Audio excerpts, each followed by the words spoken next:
नमस्कार सभी को, पटेल नर्सिंग एकेडमी में आपका स्वागत है।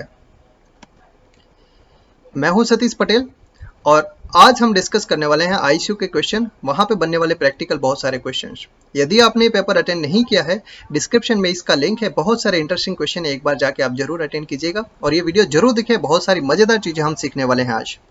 हमारा क्वेश्चन नंबर 1 है, an anaesthetist is giving the below shown injection. ये जो दिखाया इमेज है वो इंजेक्शन दे रहे हैं to sedate the patient for the short term duration, कुछ देर के लिए।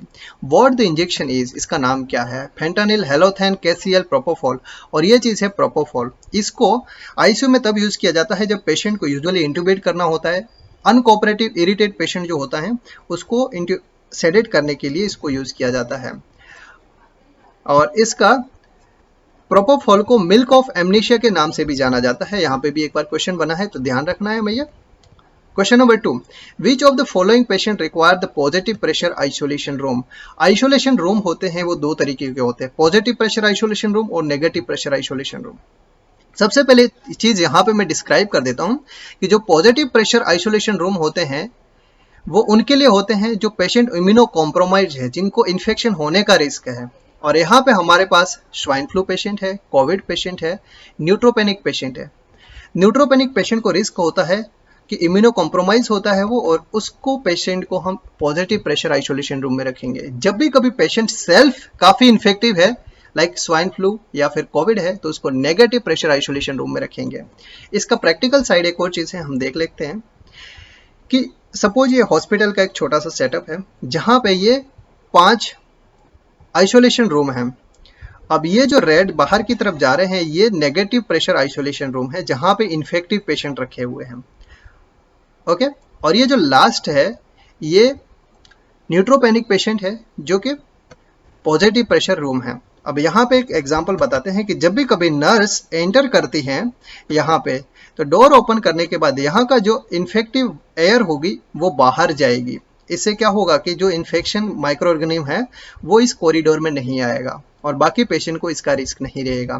अब बात करते हैं पॉजिटिव प्रेशर रूम में। जैसे ही डोर ओपन करेंगे तो यदि कॉरिडोर से एयर यहाँ पे जाएगी तो इसको रिस्क रहेगा इसको इन्फेक्शन होने का। इससे क्या होगा, हम अब यहाँ पे इस फैन जो है वो बाहर से एयर यहाँ पे एनवायरमेंटल एयर को यहाँ पे प्रेस करेगा और यहाँ की एयर कॉरिडोर में आएगी। तो हॉस्पिटल कॉरिडोर का जो एयर है वो इसमें नहीं जाएगा तो इसको रिस्क कम रहेगा। It is the practical side question. So हम देखते हैं अगले क्वेश्चन पे। Which of the following medication can be given faster among all. इनमें से सबसे तेजी से दे कौन सा सकते हैं? Sodium bicarbonate, potassium chloride, calcium gluconate, fentanyl. और आंसर है करेक्ट सोडियम बाइकार्बोनेट। इनमें से सबसे तेज से दे सकते हैं, लाइक बोलस थोड़ा सा स्लो 2 से 5 मिनट तक दे सकते हैं। पोटेशियम क्लोराइड और फेंटानिल की बात है, इसको इन्फ्यूजन पंप से स्लोली ओवर 2 over 5 आवर्स के दिया जाता है। कैल्शियम ग्लूकोनेट को 10 to 15 मिनट्स में दिया जाता है, ड्यूरिंग द हाइपरकैलेमी में दिया जाता है या फिर सीपीआर टाइम में डॉक्टर प्रेफर करते हैं।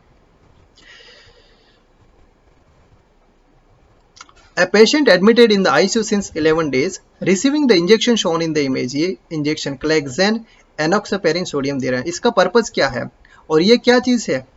क्लेक्सेन जो होता है लो मॉलिक्यूलर वेट हेपारिन है और इसका पर्पस होता है prevent the blood clots, clot बनने से रोकता है। So prevent deep vein thrombosis. It is use for deep vein thrombosis के प्रिवेंशन के लिए यूज किया जाता है। नोसोकोमियल इन्फेक्शन या यूटीआई या सेडेटिव्स ये सारे इस पे एप्लीकेबल नहीं है। कॉमन LMWH बोले तो लो मॉलिक्यूलर वेट हेपारिन कौन कौन से होते हैं? क्लेक्सेन यूज होता है, फ्रेगमिन यूज होता है। इसका जो सॉल्ट होता है वो एनॉक्सापेरिन सोडियम या डेल्टापेरिन होता है और कॉमन जो इनका जो डोज होता है 2500 से 5000 इंटरनेशनल यूनिट होता है। सो इसको हमें ध्यान रखना है, कभी कभी क्वेश्चन नाम बदल देते हैं तो ये चीज हमें पता होनी चाहिए कि इसको डिप वेन थ्रोम्बोसिस या क्लॉट फॉर्मेशन प्रिवेंशन को रोकने के लिए यूज किया जाता है। यदि आपको ये चीजें सीखने में मजा आ रहा है, अच्छा लग रहा है, प्लीज लाइक करें, सब्सक्राइब करें और प्लीज मैं रिक्वेस्ट करता हूं कि आप अपने 5 दोस्तों को कम से कम शेयर करें और सब्सक्राइब जरूर करवाएं। बहुत सारी मजेदार चीजें हम आपके लिए लेते आते रहेंगे। Which of the following tube can be used to intubate both trachea and esophagus? ऐसी कौन सी ट्यूब है इनमें से जो ट्रेकिया और इसोफेगस दोनों को इंट्यूबेट कर सकती है? Laryngeal mask airway, combi tube, tracheostomy tube, endotracheal tube. और करेक्ट आंसर है कॉम्बी ट्यूब। देखते हैं कैसे करती है ये। अब ये है कॉम्बी ट्यूब। इसको यूजुअली हॉस्पिटल के आउटसाइड यूज किया जाता है जब भी कभी बहुत ज़्यादा इमरजेंसी है, एक्सीडेंट एरिया है और वहाँ पे लेरिंजोस्कोप और बहुत ज़्यादा टाइम अवेलेबिलिटी नहीं है। तो इस केस में क्या करेंगे, सबसे पहले इस ट्यूब में 2 तो कनेक्टर होते हैं, 2 इन्फ्लेटर होते हैं और 2 कफ होते हैं। ठीक है, इसका हम 2 चीज़ें ध्यान रखते हैं। अब जब भी कभी इमरजेंसी है तो ब्लाइंडली बिना कुछ चेक किए डायरेक्ट ही ट्यूब को डाल दिया जाता है। अब ये सपोज ये 1 है, नंबर 1 कनेक्टर है, तो इसमें एयर एम्बू से एयर ब्लो करने से पहले नंबर 1 को कफ को इन्फ्लेट कर देंगे। ठीक है, अब इस कफ को इन्फ्लेट कर दिया, सपोज इसमें एयर ब्लो किया, एम्बू किया और पता चलता है कि ट्यूब इसोफेगस में, अस्कल्टेट करने पे पता चला कि जो एयर जा रही है वो स्टोमक में जा रही है। इट मीन्स जो इंट्यूबेशन था वो फेल्ड है। पर इस केस में इस ट्यूब को रिमूव नहीं करेंगे। अब क्या करेंगे, सेकंड कफ को इन्फ्लेट करेंगे इससे और जो सेकंड यहाँ पे जो कनेक्टर है यहाँ से एम्बू करेंगे। अब यहाँ करने के बाद क्या होगा कि इसका जो ओपनिंग होता है वो यहाँ पे होगा और ऑब्वियस इसकी जो एयर होगी वहां पे जाएगी, ना तो स्टोमक में जाएगी, यहाँ पे कफ है इसलिए, और ना ऊपर वापस आएगी, यहाँ पे कफ है इसलिए। सो कंफर्मेशन जो हमारा ये जो एयर होगा वो रेस्पिरेटरी ट्रैक्ट में आएगा। सो इमरजेंसी में इसमें ब्लाइंडली इंट्यूबेट करने के लिए इस कॉम्बी ट्यूब को यूज किया जाता है।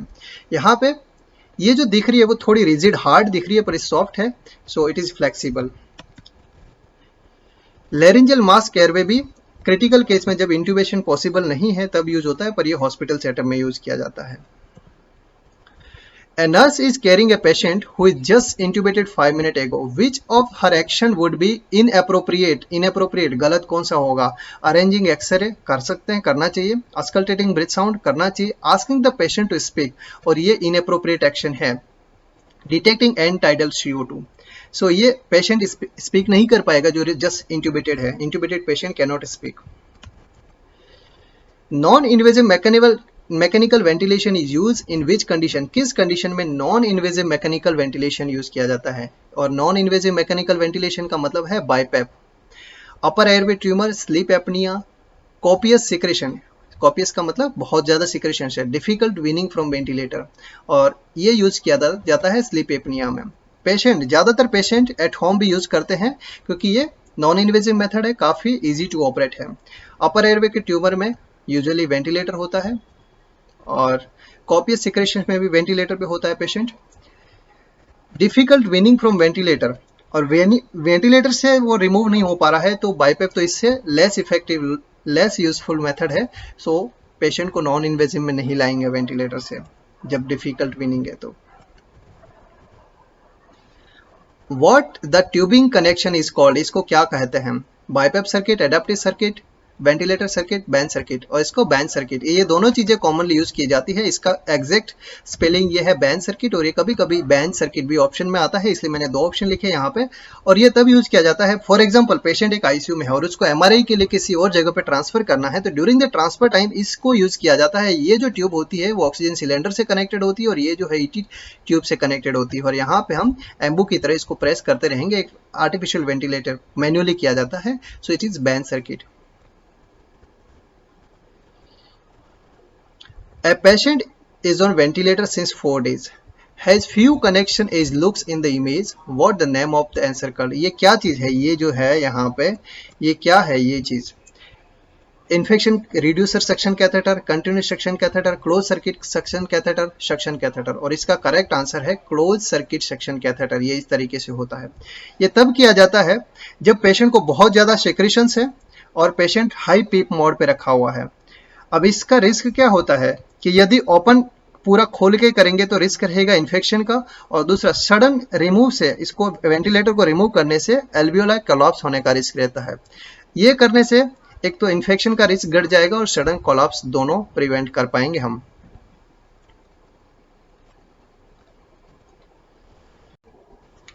A nurse is saying the patient is bucking or fighting the ventilator. What do you understand by this message? Fighting का मतलब क्या होता है? नॉर्मली होना क्या चाहिए कि पेशेंट का इंस्पिरेशन और वेंटिलेटर का inspiration at the same time होना चाहिए। जब भी कभी ये दोनों अपोजिट होने लगते हैं तो वहां पे fighting the ventilator word use किया जाता है। पेशेंट वेंटिलेट इंस्पिरेशन अलग टाइम पे कर रहा है, वेंटिलेटर अलग टाइम पे हो रहा है।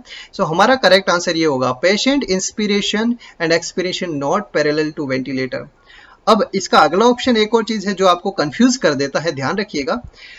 Patient inspiration and expiration coincide with ventilator. Coincide का मतलब है गो पैरेलल, और ये होता है तो फाइटिंग नहीं होगी। सो इस वर्ड को कंफ्यूज ना होना, इसका मतलब होता है साथ साथ में हो रहा है, go together. Next question, what is the use of device shown in the image. ये जो डिवाइस दिख रही है इसका यूज क्या है। अब इनमें से सारे ऑप्शन मैं नहीं डिस्क्राइब करूंगा, कोई इसका सेंस नहीं है, एप्लीकेबल नहीं है।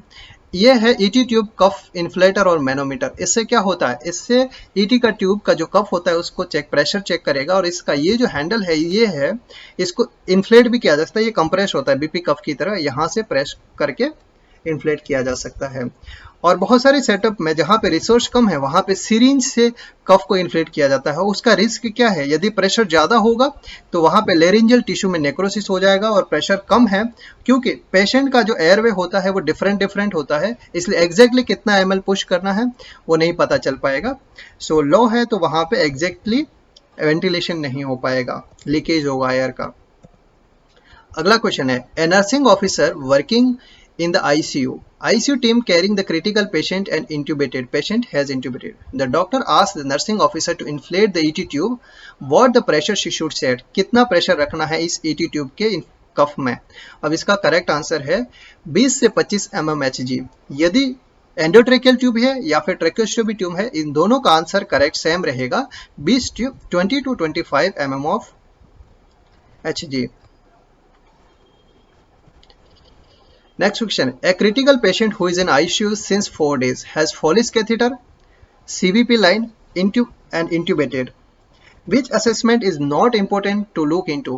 इनमें से क्या important नहीं है? CAUTI, catheter associated urinary tract infection, center line associated bloodstream infection, and ventilator associated pneumonia.